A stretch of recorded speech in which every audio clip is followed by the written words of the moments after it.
سندھ کے ضلع نواب شاہ سے تعلق رکھنے والے صرافہ بازار کے دکانداروں نے جعلی ڈی ایس پی کو پکڑوانے میں کلیدی کردار ادا کیا۔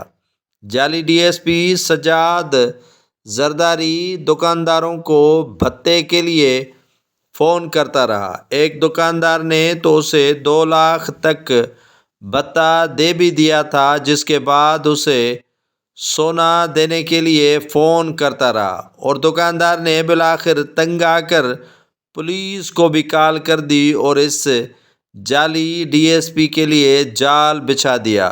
جعلی ڈی ایس پی جیسے ہی صرافہ بازار میں آیا اور دکاندار کو دھمکیاں دینے لگا، جس کے تعاقب میں بیٹھی ہوئی پولیس نے اسے پکڑ لیا۔